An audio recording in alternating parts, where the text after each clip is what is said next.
Hello everyone. हमने 1.2 जो lecture था हमारा, हम मनी के ऊपर डिस्कस कर रहे हैं अभी। और 1.2 लेक्चर में हमने money supply, measure of money supply, जो मनी एग्रीगेट को मेज़र करते हैं, M1, M2, M3, M4, ये सारी चीज़ डिस्कस की थी। आज हम मॉनेटरी पॉलिसी जो है उसको डिस्कस करने वाले हैं। पूरी मॉनेटरी पॉलिसी को हम डिस्कस करेंगे कि मॉनेटरी पॉलिसी प्रकार क्या होते हैं, मॉनेटरी पॉलिसी क्यों होती हैं। ठीक है, देखो ये एक आरबीआई का टूल है। ये आप सब जानते हैं कि ये एक आरबीआई का टूल है। तो आरबीआई क्या करती है? आरबीआई इन्फ्लेशन, जो आपका मुद्रास्फीति मेंटेन करने के लिए आरबीआई इन टूल्स का यूज़ करती है। देखो, मॉनेटरी पॉलिसी जो है वो आरबीआई इन्फ्लेशन मेंटेन करने के लिए मॉनेटरी पॉलिसी का यूज़ करती है। अब दो टाइप से आरबीआई जो है मॉनेटरी पॉलिसी का यूज़ करती है। तो एक होता है क्वांटिटेटिव, जो आपका हिंदी में मात्रात्मक होता है, एक क्वालिटेटिव जो गुणात्मक होता है। ठीक, अब क्वांटिटेटिव टूल के अंदर सीआरआर आ गया, आपका एसएलआर आ गया, एलएएफ आ गया, आपका एमएसएफ मार्जिनल स्टैंडिंग फैसिलिटी आ गया, बैंक रेट आ गया, ठीक, एसडीएफ आ गया, ओएमओ जो ओपन मार्केट ऑपरेशन होता है, ऑपरेशन ट्विस्ट है। ये सारी चीज़ें क्वांटिटेटिव टूल के अंदर आता है। और जो क्वालिटेटिव टूल है तो उसमें आरबीआई जो है बैंक को मॉरल सुएशन मतलब सलाह देगा, डायरेक्ट एक्शन लेगा। अगर कोई रूल्स का फॉलो नहीं किया है किसी बैंक ने तो वो डायरेक्ट एक्शन लेगा। या फिर लोन की जो वैल्यू है, एसेट्स के ऊपर लोन की जो वैल्यू है वो आरबीआई डिसाइड करता है। उसके बाद selective credit control, priority sector lending, ये सब सारी चीज़ समझेंगे अपन। ठीक है, ये थोड़ा सा अंडरस्टैंडिंग के लिए ज़रूरी है। ठीक, पर ये चीज़ें बहुत इंपॉर्टेंट है, इसके एवरी पॉइंट से आपका ऑब्जेक्टिव बनता है। ठीक, हम चलते हैं आगे। देखो, सीआरआर एसएलआर, सबसे पहले सीआरआर होता क्या है, एसएलआर होता क्या है, उससे पहले समझेंगे हम एनडीटीएल। देखो, एनडीटीएल क्या होता है? सबसे पहले तो net demand time liability. Previous video में भी एनडीटीएल मैंने एक्सप्लेन किया था, थोड़ा सा एक्सप्लेन यहाँ कर देता हूँ। एनडीटीएल का मतलब होता है बैंक के अंदर आपने जमा करवा रखा पैसा। ठीक है, किसके रूप में? तो एक डिमांड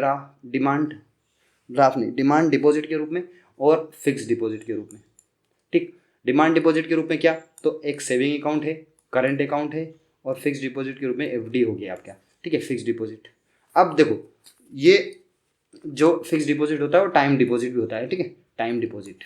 अब देखो, टाइम डिपॉजिट के अंदर फिक्स डिपॉजिट, ये आपका पूरा का पूरा जो भी कैलकुलेशन होता है, मान के चलो कि बैंक, एक साधारण सा हम एग्जांपल लेके चल, सिंपल एग्जांपल लेंगे। मान के चलो 100 रुपये बैंक का एनडीटीएल है।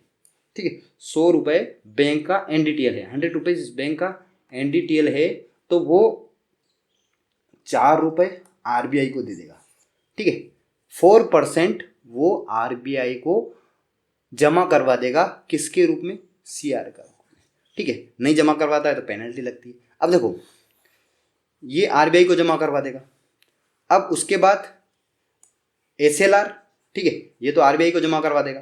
तो ये आरबीआई एक्ट 1934 के रूल के हिसाब से जो कैश रिजर्व रेशो है वो एनडीटीएल का बैंक को 4% आरबीआई को जमा करवाना पड़ता है। इस पर कोई प्रॉफिट नहीं होता है, कोई प्रॉफिट नहीं है इस पर। ठीक है, उसके बाद एसएलआर, तो एसएलआर होता है स्टैट्यूटरी लिक्विडिटी रेशो।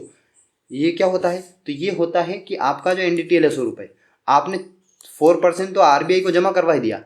अब उसके बाद भी आपको रिस्ट्रिक्शन है कि आप सारा पैसा लोन के रूप में भाई सर्कुलेट नहीं कर सकते। तो फिर तो 18% आपको फिर लिक्विडिटी एसेट्स के रूप में आपके पास रखना पड़ेगा। ठीक है, लिक्विडिटी एसेट्स के रूप में आपके पास रखना पड़ेगा। ये लिक्विडिटी एसेट्स होते क्या है? तो कैश के रूप में रख लो, आप गोल्ड के रूप में रख लो, टी बिल के रूप में रख लो, बॉन्ड के रूप में रख लो, जी सेट मतलब जो गवर्नमेंट सिक्योरिटी उसके रूप में रख लो, पर आपके पास रखना है लिक्विडिटी एसेट्स के रूप में। ठीक है, तो ये 18% आपका ये हो गया। तो टोटल कितना हो गया? 4 और 18, 22%। 4 + 18 ये क्या हो गया? 22% आपका रिजर्व हो गया पैसा एनडीटीएल का। अब आप 78% जो है वो आप लोन के रूप में घुमा सकते हैं। ये आरबीआई का सीआरआर और एसएलआर हो गया। ठीक, देखो ये काम करता है बैंकिंग रेगुलेशन एक्ट के थ्रू और ये काम करता है आरबीआई एक्ट के थ्रू। ठीक, इतना समझने की जरूरत है। उसके बाद चलते हैं दो चीज़ हमने समझ ली, SLR और CRR। अब चलते हैं रेपो पे और रिवर्स रेपो पे। अब रिवर्स रेपो, रेपो किसके पार्ट है? तो वह लिक्विडिटी एडजस्टमेंट फैसिलिटी है। ठीक है, ये बैंकिंग ग्रुप में एक टर्म है कि लिक्विडिटी को एडजस्ट करने के लिए, ठीक है, आपके पास लिक्विडिटी एडजस्टमेंट करने के लिए एक फैसिलिटी दे रखी है रेपो के रूप में और रिवर्स रेपो के रूप में। अब देखो रेपो क्या है, तो RBI हो गया ऊपर, और RBI से बैंक अगर लोन लेगा, ठीक है, लोन लेगा तो वो क्या हुआ? रेपो। ठीक है, रेपो रेट उसी को बोलते हैं कि RBI से बैंक लोन ले रहा है। अगर बैंक के पास एक्स्ट्रा पैसा है, ठीक है, मान के चलो कि कहीं लोन में घूम नहीं रहा है और एक्स्ट्रा पैसा है, तो वो RBI को जमा करवा सकता है और RBI उस पर ब्याज देगी। ठीक है, तो ये क्या हो गया? Reverse repo. ये क्या हो गया? Reverse repo. ठीक, आया समझ में आपको? अगर RBI पैसा बैंक को देती है लोन के रूप में तो वो रेपो हो गया, और जब बैंक RBI को देती है अगर पैसा, ठीक है, और एक इंटरेस्ट लेती है तो वो हो गया रिवर्स रेपो। ठीक है, अब देखो ये शॉर्ट टर्म के लिए होता है, ये भी शॉर्ट टर्म के लिए होता है। इस पे कोलेटरल, अगर RBI पैसा जमा करवाती है तो RBI क्या देगी बैंक को? एक GSET गवर्नमेंट सिक्योरिटी दे देगी। ठीक, तो ये कोलेटरल के रूप में GSET हो गया। ठीक, उसके बाद कोलेटरल के रूप में यहाँ भी GSET हो गया। पर यहाँ SLR की जो सिक्योरिटी है, अभी समझाया मैंने SLR क्या होता है। SLR की जो 18% आपने सेविंग कर रखा है, आपके यहाँ पे रिजर्व है, वो यूज नहीं कर सकते आप। ठीक, उसके बाद रीपर्चेस एग्रीमेंट होता है कि आप फिर से ये जो हमने ट्रेड मान के चलो इसको, या ये जो आपने लोन लिया है और मेरे को GSET दिया है, तो GSET वापस लोगे आप और लोन वापस करोगे। ठीक है, उस शॉर्ट टर्म में, मतलब ओवरनाइट टू 14 डेज के अंडर। ठीक, तो ये रेपो और रिवर्स रेपो आपको समझ में आया। देखो ये होता है रेपो टाइप। ठीक, ये होता है रेपो टाइप। पर क्या है, तो ये रेपो जो है वो इमरजेंसी वाला रेपो है, जिसको हम मार्जिनल स्टैंडिंग फैसिलिटी बोलते हैं। 2011 में इसका इजाद हुआ। ठीक है, और ओनली जो शेड्यूल कमर्शियल बैंक है वही MSF का यूज़ कर सकती है। MSF के रूप में आप, या रेपो मान के चलो इसको MSF को, ठीक है, पर रेपो नहीं कह सकते। ठीक, अब देखो MSF क्या करता है, MSF में रेपो से क्या अलग है, तो ये SLR कोटा की भी सिक्योरिटी रखवा के भी आपको लोन दे सकता है RBI। ठीक है, RBI के अंदर आपके जो स्टेचुटरी लिक्विडिटी रेशियो की जो आपने सिक्योरिटी के रूप में जो गोल्ड रख रखा है या जो गवर्नमेंट सिक्योरिटी रख रखी है, उस गवर्नमेंट सिक्योरिटी को भी आप RBI के अंदर जमा करवा के पैसा लोन के रूप में ले सकते हो। वो होता है MSF। ठीक है, MSF के अंदर क्या होता है कि SLR कोटा की सिक्योरिटी यूज हो जाती है और रेपो के अंदर SLR कोटा की सिक्योरिटी यूज नहीं होती है। यही आपका MCQ बनेगा। ठीक, ये समझ आया? उसके बाद ये भी शॉर्ट टर्म के लिए होता है, ओवरनाइट टू 14 डेज वाला। उसके बाद बैंक रेट होता है। ठीक है, ये जहाँ से RBI 1934 में इसका RBI एक्ट के थ्रू RBI बनी थी, वहाँ से बैंक रेट चल रहा है।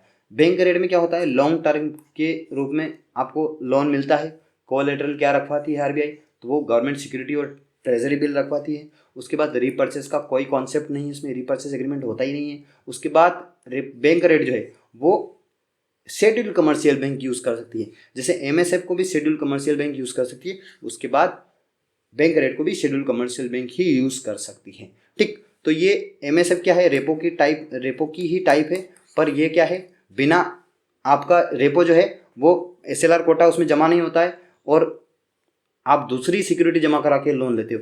MSF में SLR कोटा की भी सिक्योरिटी जमा के लोन ले सकते हो, जमा करवा के लोन ले सकते हो। उसके बाद SDF देखो सेम टू सेम मैंने यहाँ, अब देखो SDF क्या होता है, तो ये रिवर्स रेपो टाइप ही समझो आप, रिवर्स रेपो। पर इसमें देखो रिवर्स रेपो में क्या होता था, बैंक जो आपका RBI है वो कोलेटरल में कुछ ना कुछ GSET, मतलब कि आपका गवर्नमेंट सिक्योरिटी कोलेटरल के रूप में बैंक को देता था।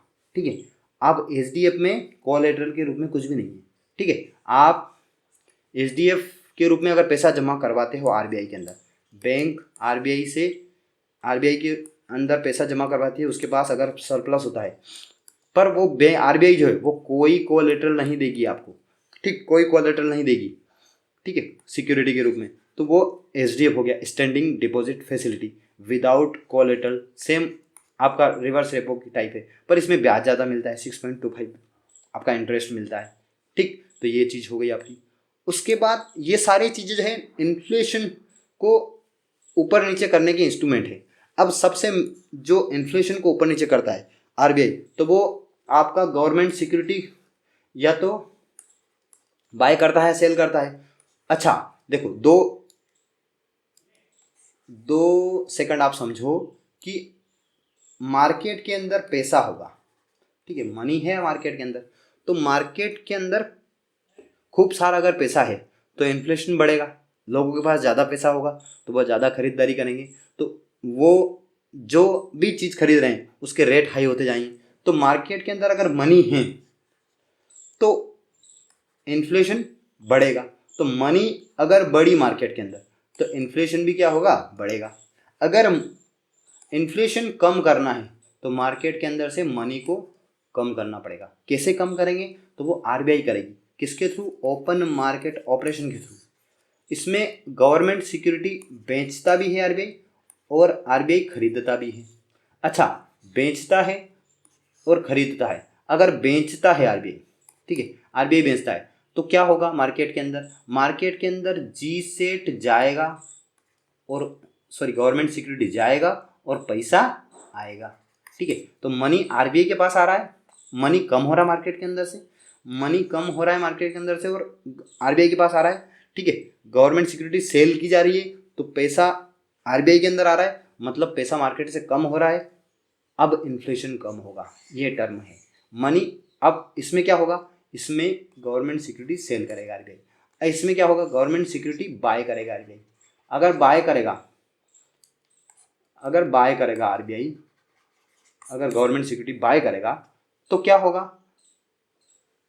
पैसा देगा बैंक को और गवर्नमेंट सिक्योरिटी लेगा, तो वो पैसा देगा तो वो क्या हो गया, पैसा अगर देगा बैंक तो